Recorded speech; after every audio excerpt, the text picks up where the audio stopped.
빌립보서 강의 10번째 시간입니다. 지난달 15일이 무슨 날이었죠? 광복절이었습니다. 올해로 벌써 이 광복 73주년이자 대한민국 정부 수립 70주년을 맞았습니다. 새삼스럽지만 매년 광복절마다 우리가 기념해야 될 내용이 있습니다. 이게 뭘까요? 바로 이 독립을 위해 목숨을 바친 순국 선열들의 희생과 헌신을 기억하는 것입니다. 올해 광복절에도 이 건국절 논란은 여전히 끊이지가 않았습니다. 이 건국절 논란이란 일부 보수 세력들이 이 광복절을 대한민국 정부 수립이 아닌 건국으로 보는 주장입니다. 만약 이렇게 될 때 가장 큰 문제는 무엇입니까? 이 독립을 위해 목숨을 바친 독립 선열들은 역사에서 제외되고 누가 건국의 주역이 되는 것입니까? 친일파들이 개국 공신으로 평가받게 되는 것입니다.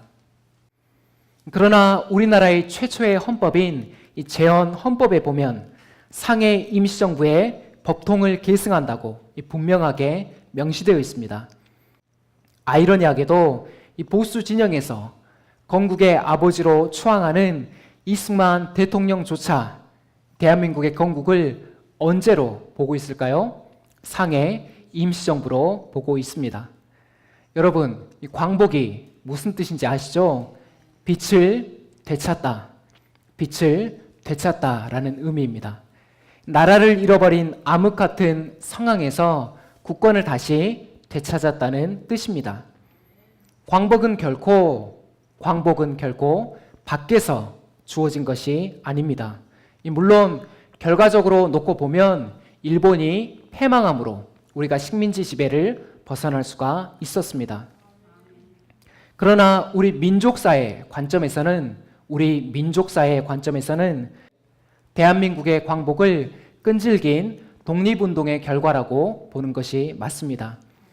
유관순, 안중근, 윤봉길, 김구 등 우리가 너무나도 잘 알고 있는 독립운동가들입니다.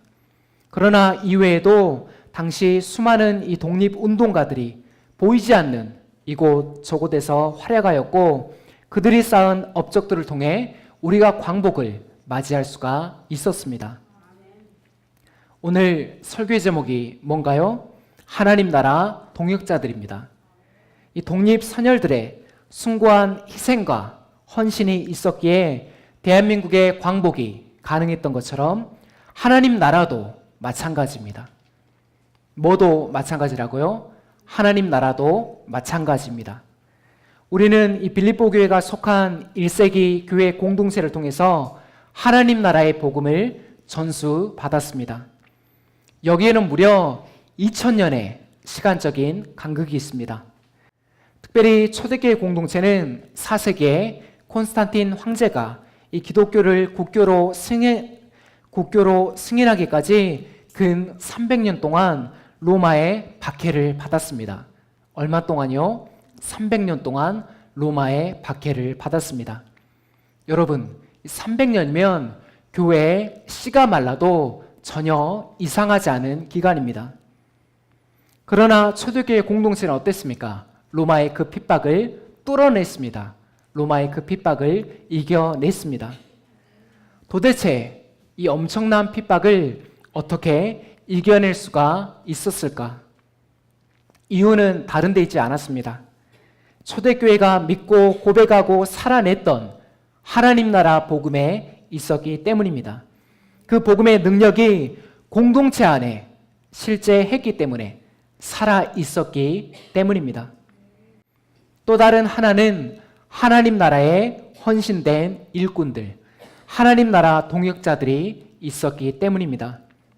바로 이들을 통해 하나님 나라 공동체가 세워지고 그 공동체들을 통해 하나님 나라 복음이 전수되었던 것입니다. 그렇게 오늘 우리가 집중해서 들어야 할 내용이 무엇입니까? 바울이 설명하는 하나님 나라 동역자들의 모습입니다. 이 모습들을 진지하게 상고함으로 우리 팔로 공동체의 모든 성도들이 하나님 나라 동역자로 세워지기를 축복합니다. 하나님 나라 동역자들 첫 번째는 디모데입니다. 우리 19절에서 24절 말씀 함께 읽도록 하겠습니다. 시작.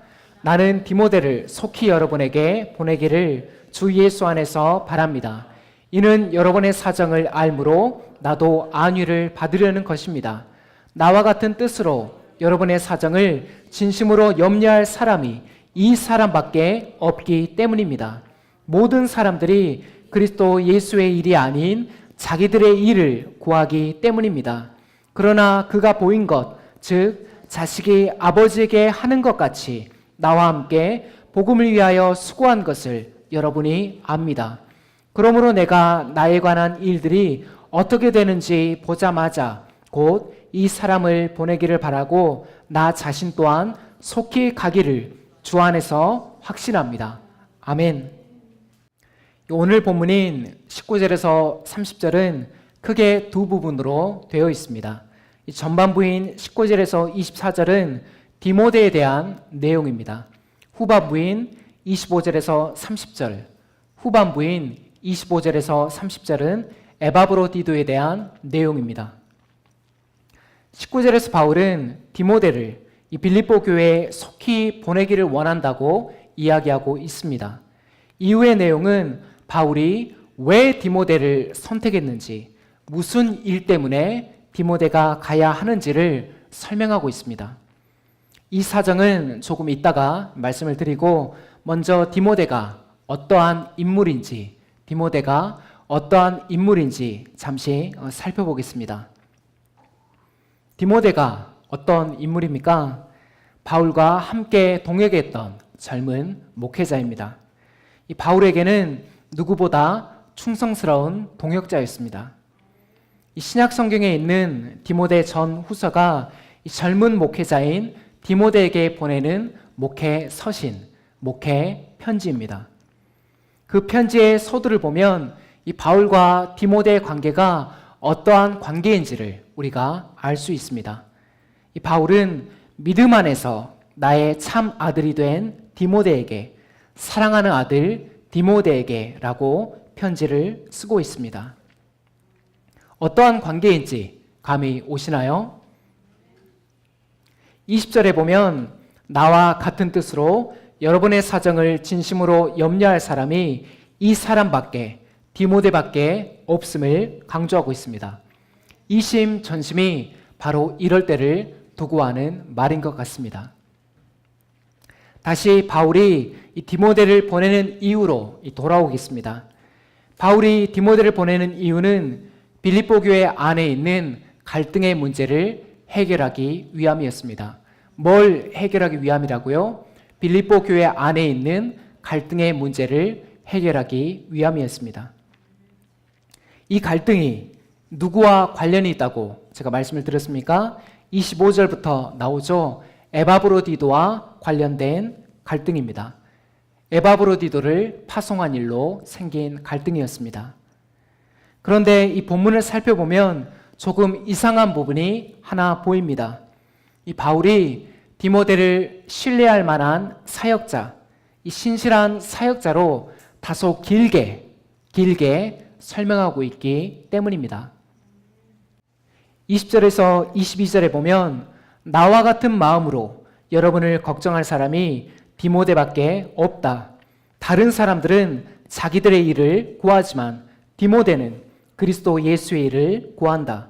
나와 함께 복음을 위하여 수고한 것을 여러분도 알지 않느냐?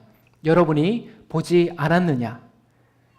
바울이 이렇게 길게 설명하는 이유는 다름 아닌 디모데의 권위와 관련되어 있었습니다. 빌립보 교회는 아직까지 이 디모데를 바울과 이 동등한 사역자로 인식하고 있지 않았습니다. 그저 바울 옆에서 수종드는 젊은 청년 정도로 인식하고 있었습니다. 그렇기에 바울은 이 디모데를 자신과 동등한 권위를 가진 사역자임을, 나아가서 자신의 분신 같은 존재임을 강조하고 있는 것입니다. 디모데가 도착하면 자신과 똑같이 영접하고 대우하라는 것입니다.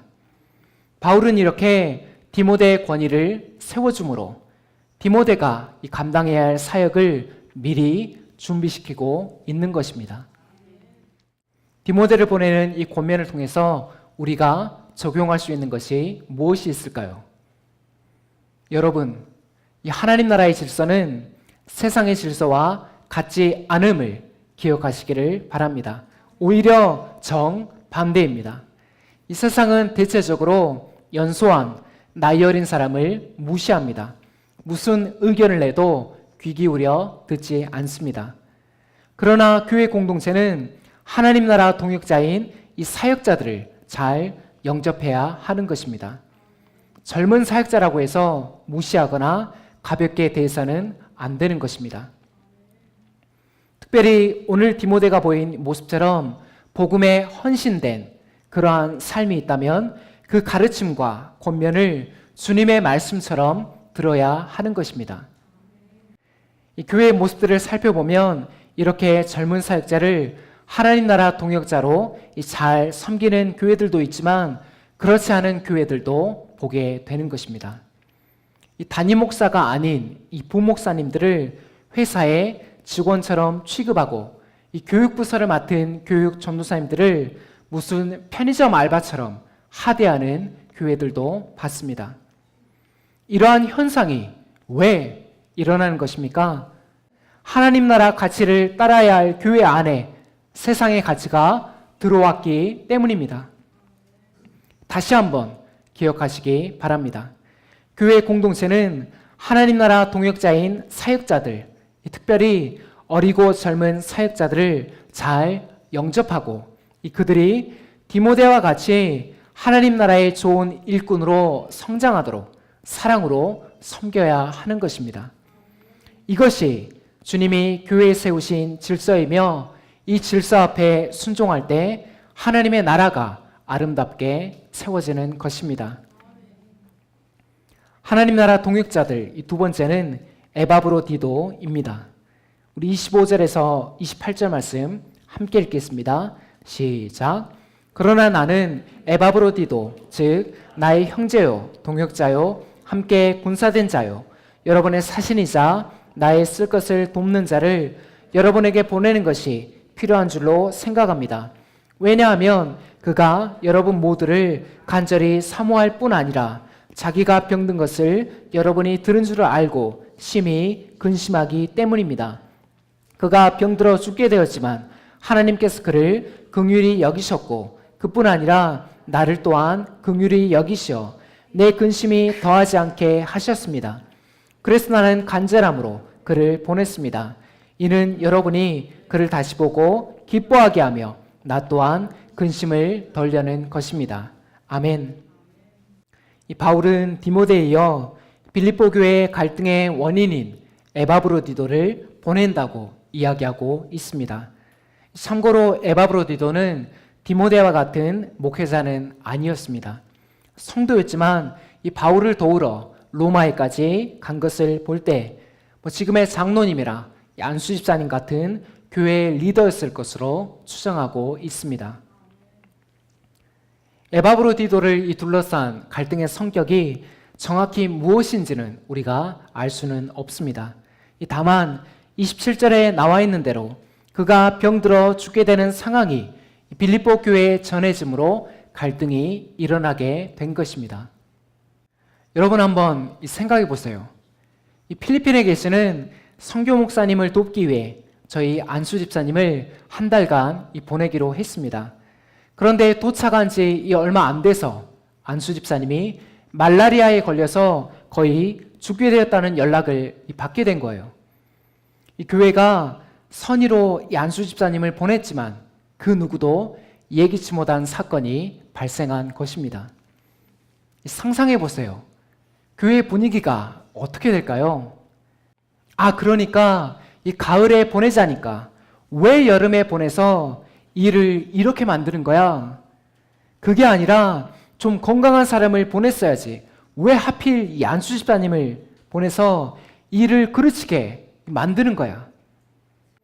이렇게 여러 가정들과 서로에게 책임을 전가하는 상황이 충분히 발생할 수가 있겠죠.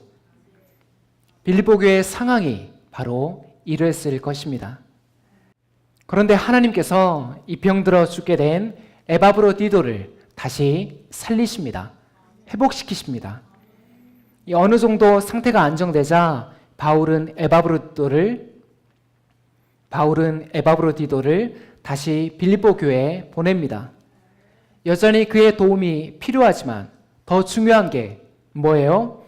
근심과 갈등에 놓여 있는 이 빌립보 교회가 건강해진 에바브로디도를 맞음으로 갈등이 봉합되고 다시 기뻐하기를 간절히 소망했기 때문입니다. 또한 이 일을 통해 바울의 근심도 덜 수가 있었습니다. 사랑하는 여러분, 에바브로디도의 모습을 보며 무슨 생각이 드시나요? 나는 저렇게 위험한 단기 선교는 가지 말아야겠다. 이렇게 생각하시는 분은 없으시겠죠? 이 바울은 25절에 에바브로디도를 나의 형제요 동역자 함께 군사된 자 여러분의 사신 나의 쓸 것을 돕는 자라고 소개하고 있습니다. 바울이 지금 이 과한 칭찬을 하고 있는 것일까요? 뭔가 립 서비스를 하고 있습니까? 아니에요. 이 목숨을 돌보지 않고 자신을 곁에서 섬긴 에바브로디도의 헌신을 높이 평가하고 있는 것입니다. 목숨을 돌보지 않았다는 의미는 생사의 갈림길에서도 바울의 곁을 지켰다는 의미입니다. 에바브로디도가 이 바울을 곁에서 섬긴 시간이 정확히 얼마인지는 우리가 알 수 없습니다. 그러나 그 시간, 그 섬김이 외롭고 힘든 시기를 보냈을 이 바울에게는 분명 말할 수 없는 위로와 큰 힘이 되었을 것입니다. 에바브로디도의 이 섬김은 바울 한 사람만을 위한 섬김이 아니었습니다. 바로 바울을 통해 증거되는 하나님 나라를 위한 헌신이었습니다. 그렇게 에바브로디도는 하나님 나라 동역자의 귀한 모델로 제시되고 있는 것입니다. 하나님 나라 동역자들, 이 마지막은 빌립보 교회입니다. 우리 29절에서 30절 말씀 함께 읽겠습니다. 시작. 이러므로 여러분이 주 안에서 모든 기쁨으로 그를 영접하고 또 이와 같은 자들을 존귀하게 여기십시오. 왜냐하면 그는 나를 섬기려는 여러분의 일에 부족한 부분을 채우려고 자기 목숨을 돌아보지 아니하면서 그리스도의 일을 위하여 죽음 가까이에까지 나아갔기 때문입니다. 아멘. 마지막으로 누가 하나님 나라 동역자라고요? 교회 공동체인 우리가 하나님 나라의 동역자입니다. 우리가 하나님 나라의 동역자입니다. 30절에서 바울은 나를 섬기려는 여러분의 일을 무엇과 연관시키고 있습니까? 그리스도의 일, 후원금과 함께 이 에바브로디도를 파송한 빌립보 교회의 섬김이 곧 누구를 섬긴 일이라고요? 그리스도를 섬긴 일인 것입니다. 여기서 우리가 오해하면 안 될 부분이 있습니다. 이 본문에서 바울이 자신을 섬긴 일 자체를 중요하게 여기고 있습니까? 아니면 자신의 사역을 통해 증거되는 그리스도 하나님 나라를 중요하게 여기고 있습니까? 바울의 사역을 통해 증거되는 그리스도 하나님 나라를 중요하게 여기고 있습니다. 주의 종을 잘 섬기면 복 받는다. 이러한 메시지는 적어도 오늘 본문과는 아무런 상관이 없습니다. 오늘 본문과는 아무런 관련이 없는 메시지입니다. 조금 전에도 살펴봤듯이 에바브로디도의 회복은 빌립보 교회 연합에 있어 매우 중요한 사건이었습니다. 그런데 이 회복이 어떻게 일어났습니까? 누구를 통해서 일어났습니까? 27절에 하나님께서 그를 긍휼히 여기셨고, 이 하나님의 긍휼이 없었다면 빌립보 교회의 갈등이 봉합될 수가 있었을까요? 빌립보 교회의 연합이 다시 가능했을까요? 여기서 우리는 교회 연합의 기초가 하나님의 국률하심에 있음을 다시 발견하게 됩니다. 교회 연합의 기초가 어디에 있다고요? 하나님의 국률하심에 있음을 발견하게 되는 것입니다. 동시에 무엇도 중요합니까? 이 하나님의 국률하심을 온전히 의지하는 자세도 중요한 것입니다. 에바브로디도가 이 사경을 헤맨다는 소식을 들었을 때 분명 빌립보 교회는 하나님께 간절히 기도했을 것입니다. 하나님, 바울 사도의 이 사역을 돕기 위해 에바브로디도를 보냈건만 병에 들어 죽게 되었다니요. 하나님, 그를 치유하여 주옵소서. 회복시켜 주옵소서. 인간의 생과 사는 오직 하나님께서 주관하시기에 에바브로디도를 불쌍히 여겨주시기를 간절히 기도했을 것입니다. 사랑하는 여러분, 우리 공동체가 이 하나님 나라의 동역자임을 자랑스럽게 영광스럽게 여기시기를 바랍니다. 비록 갈등은 있었지만 빌립보 교회가 보인 본을 따라가는 우리 공동체가 되기를 소망합니다. 우리의 가장 귀한 것을 하나님 나라에 두는 가치 있는 인생이 되시기를 축복합니다. 마지막으로 교회 공동체는 하나님의 긍휼하심에 기초하고 있다는 사실을 기억하며 하나님의 긍휼하심을 닮아가며 세상에 드러내는 팔로우 공동체가 되기를 축복합니다. 말씀을 맺습니다. 빌립보스 강의 오늘은 10번째 시간으로 하나님 나라 동역자들이라는 제목으로 말씀의 교훈을 받았습니다. 사도 바울, 디모데, 에바브로디도 이 빌립보 교회를 통해 하나님 나라 동역자의 구체적인 모습을 살펴봤습니다. 바울은 에바브로디도를 다시 보내며 빌립보 교회가 그를 기쁨으로 영접하고 존귀하게 여길 것을 권면합니다. 에바브로디도가 존귀하게 높고 귀하게 여김을 받아야 하는 이유는 그가 그리스도의 일, 하나님 나라를 위하여 죽음 가까이에까지 나아갔기 때문입니다. 에바브로디도는 빌립보 교회의 연합과 성장을 위한 가장 좋은 모델이 되고 있는 것입니다. 사랑하는 여러분, 저와 여러분이 에바브로디도와 같은 존귀한 믿음의 사람으로 세워지기를 축복합니다. 우리의 작은 섬김, 마음이 담긴 작은 헌신이 이미 하나님 나라를 위한 동역임을 기억하시기 바랍니다. 언젠가 우리 모두는 주님 앞에 서게 될 것입니다. 그때 주님께서 우리 공동체를 하나님 나라 동역자로 여기시며 칭찬한다면 그보다 큰 상급이 어디에 있겠습니까?